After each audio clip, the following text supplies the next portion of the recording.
This video, we're going to be talking about things I wish I knew before writing my second MBBS exams.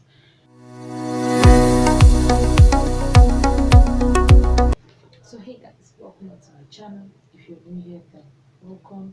Please subscribe, click the subscribe button and the notification bell so you can notified anytime I post a new video and you get more insight on what this channel is about. So thank you. Today we're going to be talking about things I wish I knew before writing my second MBBS exams.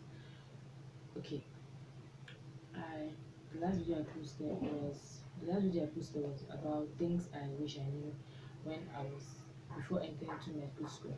This one is before writing second MBBS exam. And for those who don't know, in Nigeria, second MBBS exams are exams that 300 level students, 300 level medical students take to advance to clinicals.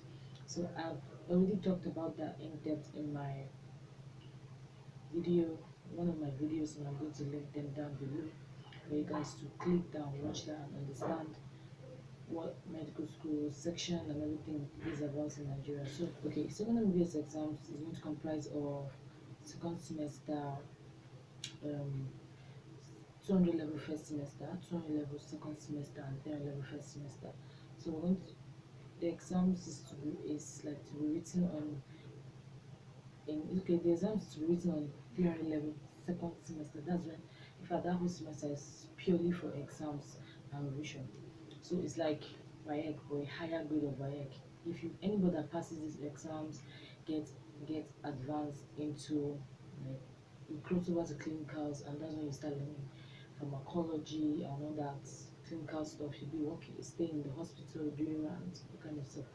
So for a theory level student, it's like a dream come true. So it's to work hard towards writing exams. So if you are about to write a second MBS exams, or like you want to know more about second MBS exams, I've been hearing the second MBS exam and you truly don't understand, then this is the right video for you, and keep watching. First of all, we're going to be talking about knowing how to study, tips on how to ace the second MBS exams. I'm not saying like I aced, I don't know, I'm not saying it like I'm perfect or anything, but I just feel like if I knew these things, for writing a second MBS exam, then so knowing how to study, number one. When you know how to study, when you know the method to study, you know um your study habits, like your what is best for you, like what you study best, then it will be so easier for you to, like, be able to, because the workload is much. You're going to be piling 3 semesters together in your brain. No, it is too much. So what you're just going to do is break them down, put long-term goals, short-term goal stuff, schedule everything, then make sure that when it's time to study, you know when to study. And take breaks, please. Take breaks, because like, I've heard of people that have gone columental within that. So what I'm just advising is that my own tip is that you should know how to study, how you study best, whether it's at night, whether it's in the afternoon, whether it's in the day, whether it's at night, whether I don't know. Just know your study, know yourself, you know yourself. But if you want a complete detailed video about knowing how to study and knowing your study methods, then comment down below and I'll be happy to make that video.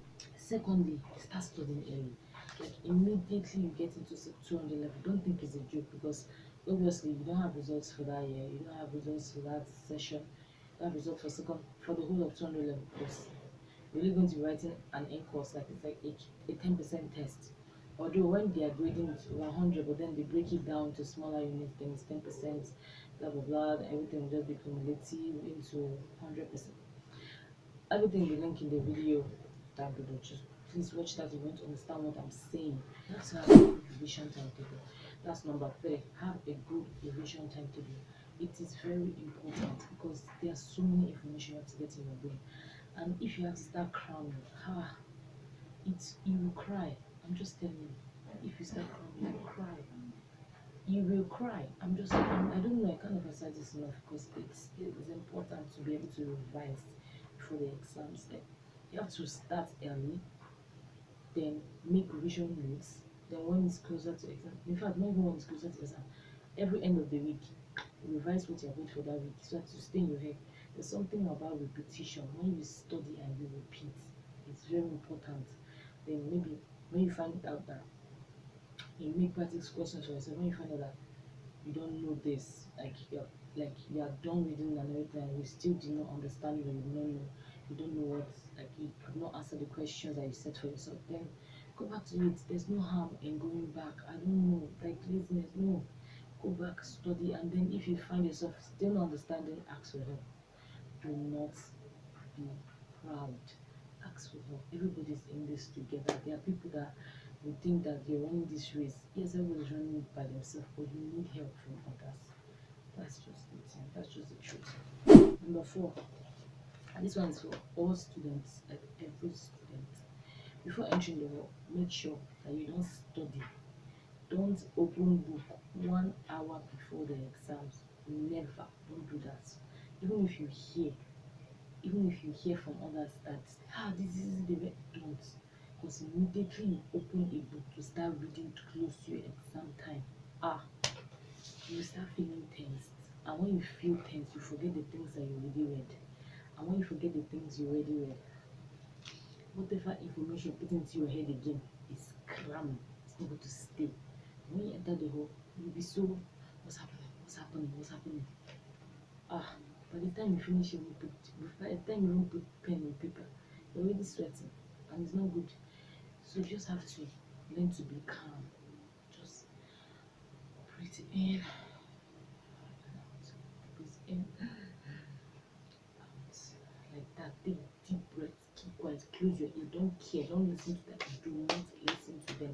Stay on your own. As far as you've read, you've studied, you have revised, even though you were not able to finish it, but at least you revised the most important things, and you are like 30, in fact 70% sure that you have covered some things in this course, then you don't need to bother yourself, because God will handle everything. Just pray and hand everything over to God. I'm a Christian, by the way, so I believe in God, and I believe that He can never ever let you down. Just ask Him. Ask Him. He already knows what you want to ask for, but He just needs you to say it. Kneel down and just tell God, this, please say a silent prayer before you start your exam. That's what I'm saying. 1 hour before the exam, do not open any book. Do not study. Do not revise. Don't do anything. Just leave it. And please try to stay calm. And then never compare yourself to others, because everybody's running different ways. There are people that this is their second chance. There are people that this is their first try. There are some people that are doing this for different reasons. Like I said, there are people that got into medical school for different reasons. So you can't compare your journey with them. It's not possible. Do not compare your journey with them. You're not the same person. You guys are not the same. Maybe they study, they can read fast, you can't. Maybe I don't know. Just don't compare yourself. Just believe in yourself. Believe that you can. Confidence is a big part to play, because during the Viva oral exams, you have to be able to speak confidently, because there's a grade for speaking confidently. When you say, and even if you're saying nonsense, as long as you're confident, that's a very key important point during your MBA exams, because you have to be confident, believe in yourself. You can do this. You can do it. You can. As far as God has let you in there, you are there for a reason. So learn as much as you can, and it's very important that you take your studies seriously. Start early, revise. Start early, revise, and do not compare yourself to others. It is important. It's very important before any exams, and this for all students, whether you're medical students or not. It's very important that you prep everything you want to do before the day, like before the morning of the exams, like late that night. Just iron your clothes, look neat and presentable the day before. Like, just not take too much time doing it, but just that's what it will add to your confidence, to your morale. Like, you're stepping into this exam confident, neat, and then it will give you a good appearance. Like, what the examiner is seeing is someone that is well kept, and then you'll be looking smart. You gotta look good. It's also important to do practice tests.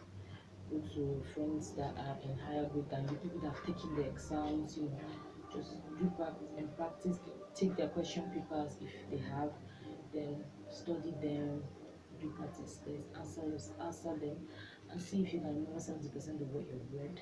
Something like that. Active recall is important. I said that in my last video.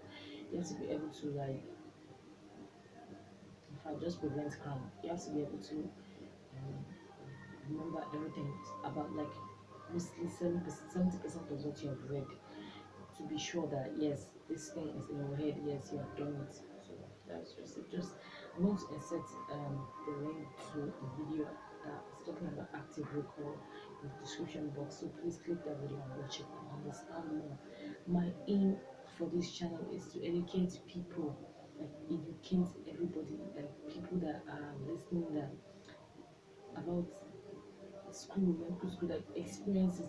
I know that it was very for me, this is what I really needed. If there was a channel that was talking about all the things I was talking about, I would have been so happy. I wouldn't have made the mistakes I made. So it's better for you to start now, learn from mistakes and do practice.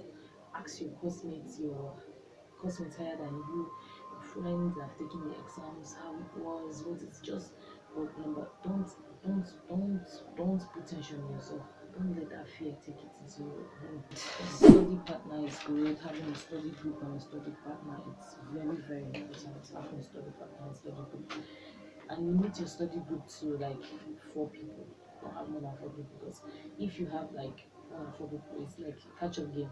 You can't just cram all the things that everybody's saying, because each person has a topic to teach or to discuss, and then when it's 8 people or 10 people talking about it, do you think you remember? No, it's not possible. So limit it to only 4 people, yourself and 3 other people.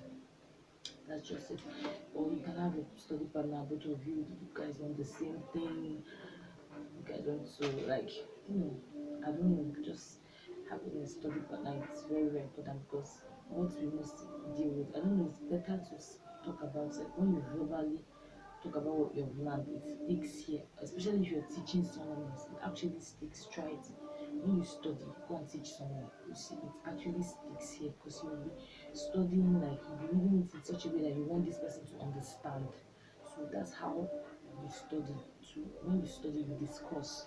So having a study partner and a study group is essential, because most of the things that we're doing, they are very, very bulky. So you can't just pile everything up in your head. You have to be able to extract information from this topic if whatever case arises. So for that to happen, you have to store it in your long-term memory. So discussing is very important, because it will help it stick there. Don't be afraid to ask for help. It's very important. I understand if it's very, very tough, it's very difficult for you to ask, especially those people that you feel like they're doing better than you 10 times. Don't compare yourself to others, but you feel like they're academically doing better than you, just ask them for help. If you know you can understand this course or learn something from them, there are things that they are doing that are actually helping them to excel. That is their habits that they are actually doing that is actually helping them to excel. Just not emulate, look at this, study this person, see the kind of person that the person is, and then if there's any lifestyle that they are living, any habit that they have that is helping them to excel and you like it, then you try to adopt it and see if it works for you. But if it doesn't, after 1 week, just stop it, please. So don't force yourself into being someone else. Don't copy others. I've said that already. Copying others is bad, because it will lead you nowhere. You're basically just trying to say you want to be that person. That's the worst thing ever. No, don't copy. Learn. There's something called learning. You can learn from that person. You can ask that person, please excuse me, I like the way you study. Please, can you teach me how? That's what I'm telling you. Or maybe you say, please, I don't understand this topic that this lecturer taught. Please, can you come and share it from there? Can you talk about it, explain it for me? Yeah, and obviously, if you say it nicely, the person will be like, okay, yes, I can help you, something like that. And that's where you form good relationships, honestly. And never study with your friend. Never. That's very, very important, because either you will distract them or they'll distract you. I had a friend, and every time we go to study, she always tells me to go to the next room. next classroom, I'll go to this class, and we'll just be so far apart, we wouldn't feel like we're enemies. But it was for a good cause, because we didn't want to distract each other, because they always, when you're close to someone that like you can gist things about, you be like, ah, you just be reading, and then all of a sudden one gist will just pop into your head, and you be like, do you know this? And then all of a sudden you guys have stopped reading. So be extremely disciplined about like your studying. So once it's time to study, just stay far away from your friend. Even if it's your best friend, even if you are joined at the hip, do not study with that person. I'm telling you, unless maybe the person is, you guys are so disciplined that once you start studying, there is no stopping. Like no gist or something. Like schedule your time. You don't have to schedule your time. Even when the timetable for the exams comes out, just be able to schedule your time, your reading. It's very very it's very very it's very very essential to have a plan. Said if you if you fail to plan, you plan to fail. I think that way, yes, if you fail to plan, you plan to fail. So when you don't plan, it's like saying I'm going in blind. So you just have to be able to plan your day, plan, schedule everything, form routine, so that by the time you do this, you don't have to exert so much energy doing this, so much of your willpower doing this. No, you just form routines, that habits, good habits, that like you don't need to stress yourself. You're just do this, like waking up early in the morning, making your bed, having light breakfast, working out, all this simple stuff, studying, make it a habit that you know that you can't stop and you love so much. That's very important. Scheduling your time, planning, it is important. So that's it for the video, guys. If you liked this video, and if you have stayed till this time, then I'm so happy that you stayed, and I hope that you got something from this video. And I wish you all the best as you're about to write your second English exams, or if you're aiming towards writing it, whatever it is. I wish you all the best. God's grace, you pass. Just believe you will pass. That's just it. So thank you guys for watching, and I'll see you in my next video. Don't forget to subscribe, like, comment, and share this with your friends who need them. And I'll see you in my next video.